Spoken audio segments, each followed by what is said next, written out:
આકાશવાણી સમાચાર અંકિત પ્રજાપતિ વાંચે છે. સૌપ્રથમ મુખ્ય સમાચાર.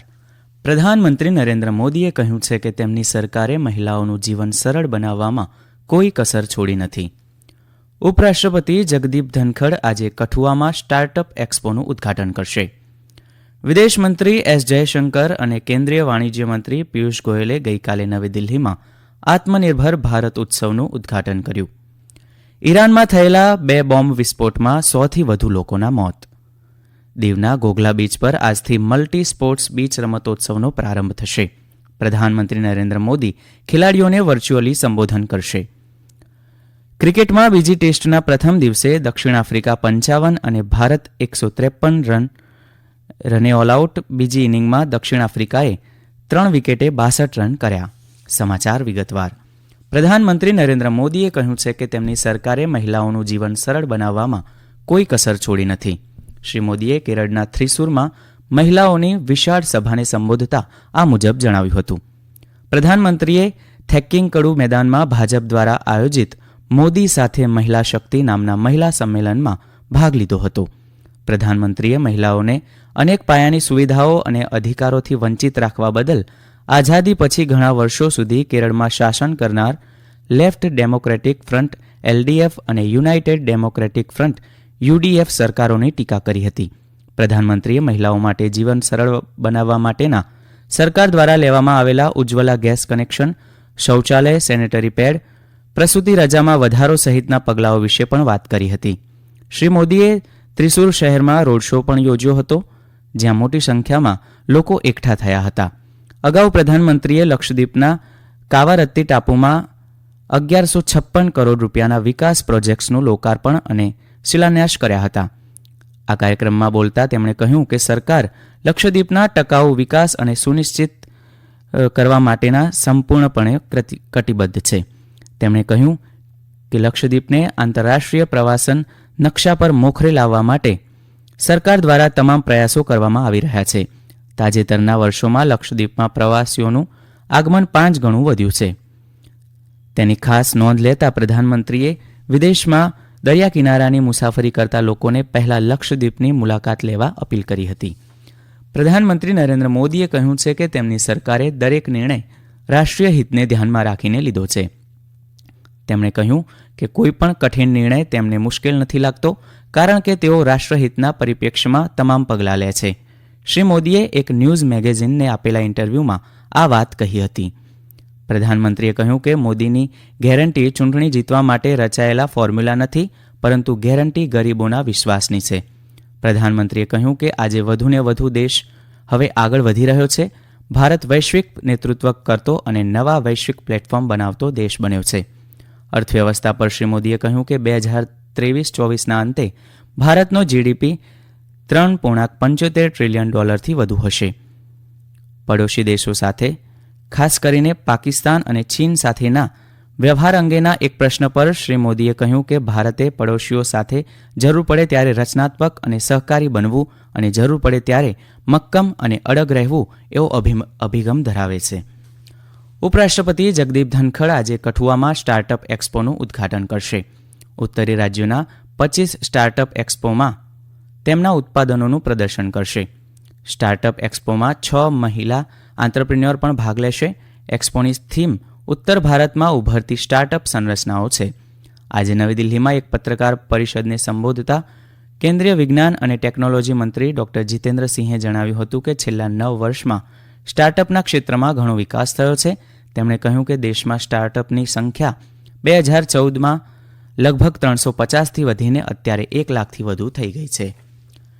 વિદેશ મંત્રી એસ જયશંકર અને કેન્દ્રીય વાણિજ્ય મંત્રી પિયુષ ગોયલે ગઈકાલે નવી દિલ્હીમાં ભારત મંડપમ ખાતે આત્મનિર્ભર ભારત ઉત્સવનું ઉદ્ઘાટન કર્યું. આ ઉત્સવ 10મી જાન્યુઆરી સુધી ચાલશે અને દેશમાં આત્મનિર્ભરતા તરફના પગલાંનું પ્રદર્શન અને ઉજવણી કરશે. કાર્યક્રમ દરમિયાન મંત્રીઓએ રાષ્ટ્રીય ODOP એટલે કે વન ડિસ્ટ્રિક્ટ એન્ડ વન પ્રોડક્ટના વિજેતાઓને પુરસ્કાર આપ્યા. શ્રી જયશંકરે સરકારની ODOP પહેલની પ્રશંસા કરતા કહ્યું કે તે દેશની વિવિધતાને અનોખી રીતે રજૂ કરે છે. આ પ્રસંગે પિયુષ ગોયલે કહ્યું કે ભારતે આત્મનિર્ભર બનવાની જવાબદારી આપણી છે. તેમણે ઉમેર્યું હતું કે આત્મનિર્ભર ભારતનો અર્થ એ નથી કે આપણે બીજાઓ માટે આપણા દરવાજા બંધ કરીએ. શ્રી ગોયલે કહ્યું કે આ ઉત્સવ ભારતની ઉભરતી શક્તિઓનું પ્રતિનિધિત્વ કરે છે. આ સમાચાર આપ આકાશવાણી પરથી સાંભળી રહ્યા છો. ઈરાનમાં એક સમારોહ દરમિયાન ગઈકાલે 2 બોમ્બ વિસ્ફોટમાં 100થી વધુ લોકોના મોત થયા હતા અને ઘણા લોકો ઘાયલ થયા હતા. દક્ષિણ પૂર્વીય શહેર કરમાનમાં આ વિસ્ફોટો થયા હતા, જેના કબ્રસ્તાનમાં સુલેમાની દફનાવાયા છે. વર્ષ 2020માં પડોશી દેશ ઈરાનમાં યુએસ ડ્રોન હુમલામાં માર્યા ગયેલા જનરલ સુલેમાનીની યાદમાં યોજાયેલ સમારંભના ભાગરૂપે સેંકડો લોકો કબર તરફ જતા હોવાનું કહેવાય છે. સુલેમાનીને ઈરાનમાં સર્વોચ્ચ નેતા આયાતુલ્લાહ અલી ખમેની પછી સૌથી શક્તિશાળી વ્યક્તિ તરીકે જોવામાં આવતા હતા. હજુ સુધી કોઈ જૂથે હુમલાની જવાબદારી લીધી નથી. કેન્દ્રીય શાસિત પ્રદેશ દીવના ઘોઘલા બીચ પર આજથી મલ્ટી સ્પોર્ટ્સ બીચ રમતોત્સવનો પ્રારંભ થશે. પ્રધાનમંત્રી નરેન્દ્ર મોદી વર્ચ્યુઅલ માધ્યમથી આ રમતોત્સવનું ઉદ્ઘાટન કરશે. કેન્દ્રીય રમતગમત મંત્રી અનુરાગ ઠાકુર આ પ્રસંગે ઉપસ્થિત રહેશે. આ રમતોત્સવમાં beach volleyball, beach pencak silat, beach football, beach kabaddi, beach boxing, રસ્સાખેંચ, બીચ મલખંભ તથા સમુદ્ર સ્વિમિંગ જેવી 8 રમતો સામેલ કરાઈ છે. આ રમતોત્સવમાં વિવિધ રાજ્યોના 1200થી વધુ ખેલાડીઓ ભાગ લેશે. આવતીકાલથી શરૂ થતા રમતોત્સવનું 11 જાન્યુઆરીએ સમાપન થશે.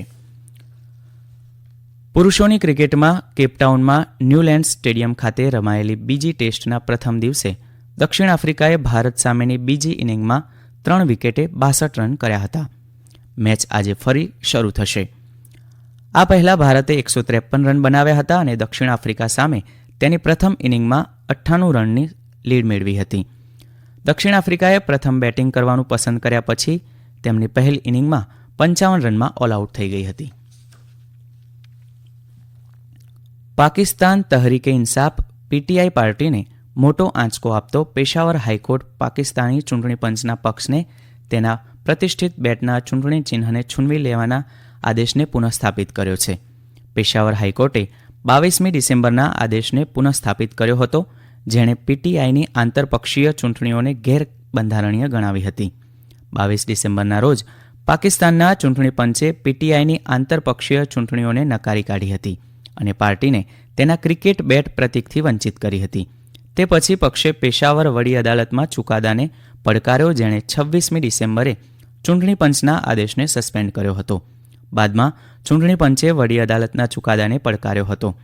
રાવલપિંડીમાં પત્રકારો સાથે વાતચીત કરતા પીટીઆઈના બેરિસ્ટર ગોહર ખાને કહ્યું કે તેમની પાર્ટી વિચાર વિમર્શ બાદ સર્વોચ્ચ અદાલતમાં જશે. વિદેશ મંત્રી ડોક્ટર એસ જયશંકર આજથી નેપાળની 2 દિવસીય મુલાકાતે જશે. આ મુલાકાત નેપાળના વિદેશ મંત્રીના આમંત્રણ પર કાઠમંડુમાં ભારત નેપાળ સંયુક્ત આયોગની 7મી બેઠકની સહ-અધ્યક્ષતા અંતર્ગત થઈ રહી છે.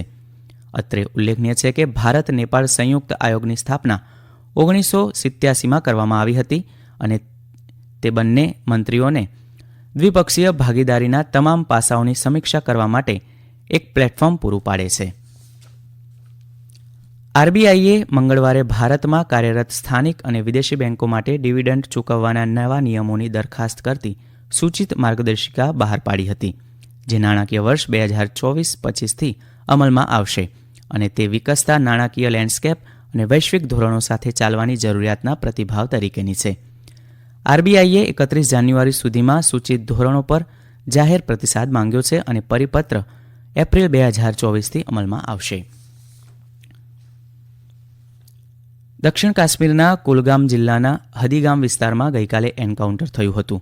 સત્તાવાર સૂત્રોના જણાવ્યા મુજબ છેલ્લા અહેવાલો આવ્યા ત્યાં સુધી આતંકવાદીઓ અને સુરક્ષા દળોની સંયુક્ત ટીમ વચ્ચે ગોળીબાર ચાલુ હતો. વધુ વિગતોની રાહ જોવાઈ રહી છે. અંતમાં મુખ્ય સમાચાર ફરી એકવાર.